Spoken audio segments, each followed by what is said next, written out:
Hello, devoted fans of Days of Our Lives.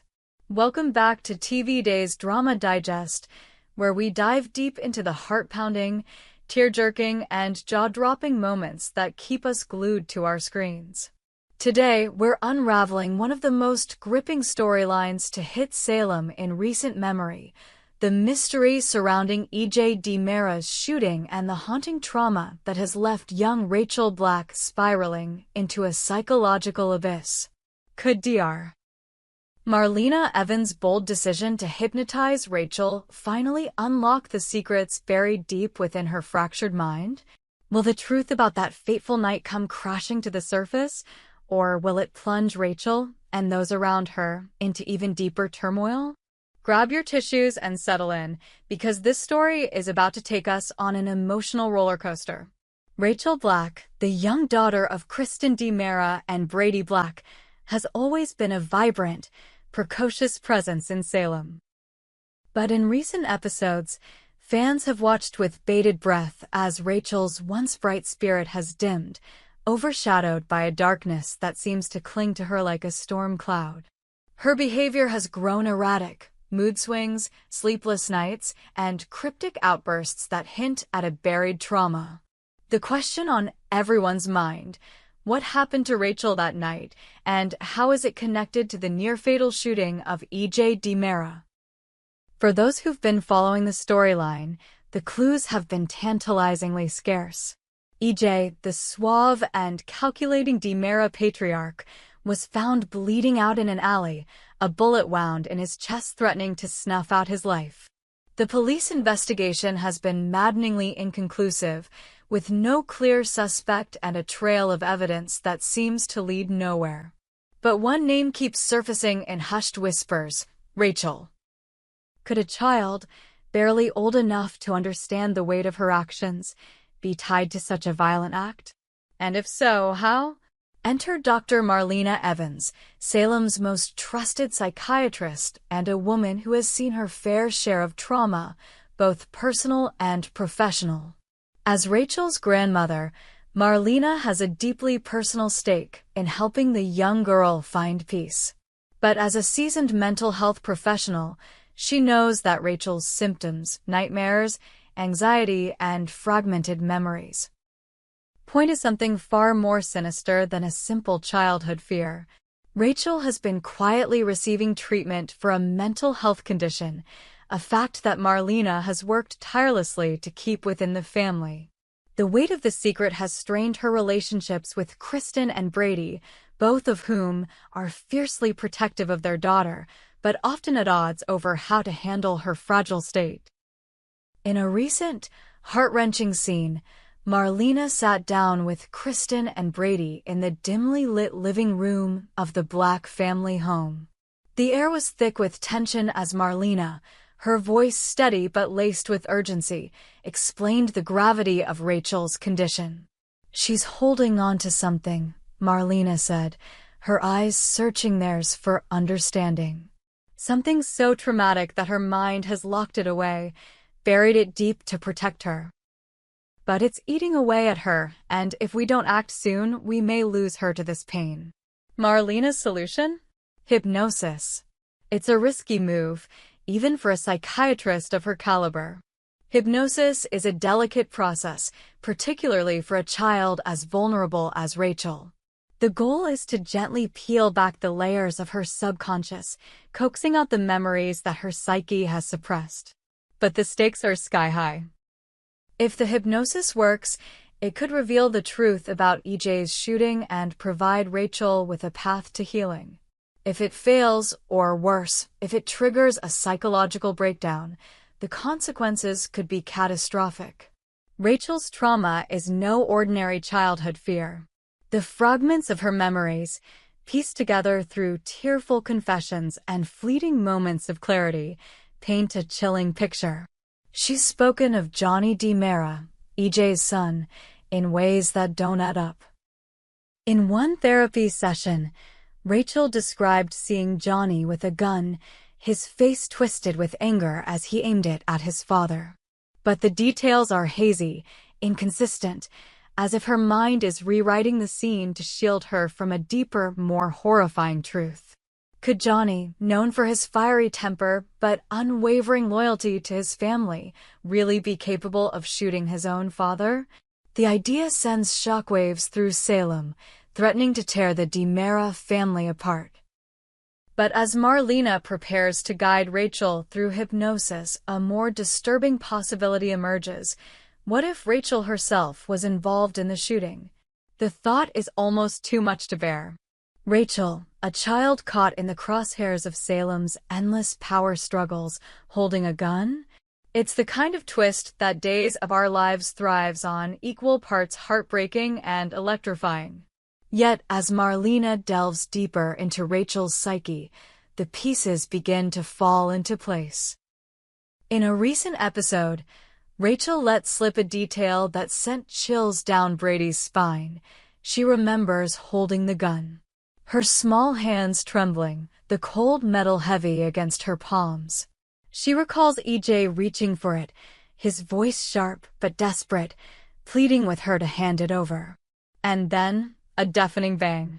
The gun went off, and EJ collapsed. The revelation is staggering, but it's only the beginning. Rachel's memory, still clouded by trauma, suggests that EJ himself may have played a role in the tragedy. Did he leave the safety off, a reckless mistake from a man known for his meticulous control? And why was the gun in Rachel's hands to begin with? The answers lie buried in her subconscious, and Marlena's hypnosis session could be the key to unlocking them. The fallout from EJ's shooting has left Salem in a state of uneasy anticipation. The DiMera mansion, once a fortress of power and intrigue, feels like a powder keg waiting to explode. Kristen, ever the fierce protector, is torn between her love for her daughter and her fear of what the truth might reveal. Brady, grappling with his own guilt over Rachel's fractured childhood, is haunted by the possibility that his daughter could be tied to such a violent act.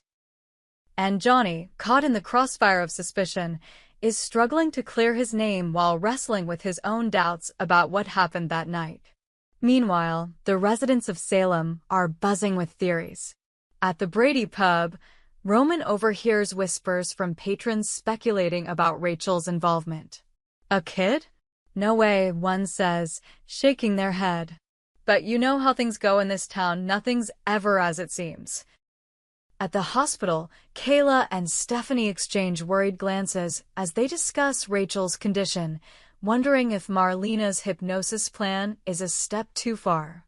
Even Gabby, never one to shy away from a scandal, finds herself unnerved by the idea that a child could be at the center of such a dark mystery. The tension is palpable, and the stakes couldn't be higher. If Rachel's hypnosis reveals that she pulled the trigger, the repercussions will ripple through Salem like a tidal wave. Kristen and Brady could face scrutiny from Child Protective Services, and the DiMera family's fragile alliances could crumble under the weight of betrayal. And what of Rachel herself? The trauma of reliving that moment could push her fragile psyche to the breaking point, requiring intensive therapy to help her process the truth. As the day of the hypnosis session approaches, Marlena prepares meticulously. She transforms her office into a safe, calming space for Rachel. A soft blanket draped over the couch, the lights dimmed, and a gentle lavender scent filling the air. Marlena knows that this session could be a turning point, not just for Rachel, but for everyone involved. She's seen the toll that trauma can take, and she's determined to guide Rachel through this process with the utmost care. Picture the scene: Rachel, her small frame curled up on the couch, her eyes wide with a mix of fear and trust as Marlena speaks in soothing tones. "You're safe here, Rachel," Marlena says, her voice a steady anchor in the storm of the girl's emotions. "We're going to take a journey together, back to a place where you can remember everything. You don't have to be afraid." As Rachel's eyelids grow heavy, Marlena guides her deeper into her subconscious. The room is silent save for the soft ticking of a clock on the wall, each second marking the approach of a truth that could change everything. Slowly, images begin to surface. Flashes of that night, disjointed and chaotic. Rachel's voice, small and trembling, describes the alley, the cold night air, the weight of the gun in her hands. She sees EJ, his face a mix of fear and determination as he reaches for the weapon. "Give it to me, Rachel," he says, his voice echoing in her memory. And then, the shot. But there's more. Rachel's memories reveal a detail no one expected. The gun wasn't hers. It was Johnny's, left carelessly in the DiMera mansion where Rachel, curious and unsupervised, found it. The implications are staggering. Was Johnny's negligence the catalyst for this tragedy? Or is there another layer to the story, one that even Rachel's hypnosis can't fully uncover? As the hypnosis session draws to a close, Rachel's revelations send shockwaves through Marlena. The truth is more complex than anyone could have imagined. Rachel didn't just witness the shooting. She was an active participant, however unintentional. The gun, left unsecured by Johnny, ended up in her hands during a heated confrontation between EJ and another unknown figure. In the chaos, Rachel, frightened and confused, pulled the trigger. And in a moment of panic, she hid the gun in a nearby flower pot, its petals now a grim reminder of the night that changed everything. The aftermath of the session is nothing short of explosive. Marlena, bound by her ethical duty, must decide how to share this information with Kristen and Brady without shattering their already fragile family. Kristen, upon learning the truth, is consumed by a mix of rage and guilt, rage at Johnny for his carelessness, and guilt for failing to protect her daughter. Brady, meanwhile, is devastated, blaming himself for not being there when Rachel needed him most. And Johnny, confronted with the consequences of his actions, is forced to face the possibility that his negligence nearly cost his father his life. For Rachel, the road to healing is just beginning. The hypnosis has brought the truth to light, but it's also reopened wounds that may take years to heal. Marlena recommends intensive therapy, both individual and family, to help Rachel process the trauma and rebuild her sense of safety. But in Salem, where secrets are currency and betrayals are commonplace, the path to recovery is never straightforward. As we await the next episodes of Days of Our Lives, the questions are endless. Will Rachel's hypnosis lead to justice for EJ, or will it tear the Black and DiMera families apart? Can Kristen and Brady find a way to support their daughter without succumbing to their own demons? And what of Johnny, whose role in this tragedy could haunt him for years to come? One thing is certain, the truth about EJ's shooting has changed Salem forever, and the fallout will be felt for seasons to come. So, dear viewers, what do you think? Will Marlena's hypnosis gambit pay off, or will it unleash a new wave of chaos in Salem? We hope you enjoyed it and look forward to sharing more with you in the future. Don't forget to like, comment, and subscribe TV Days Drama Digest for more updates on Days of Our Lives.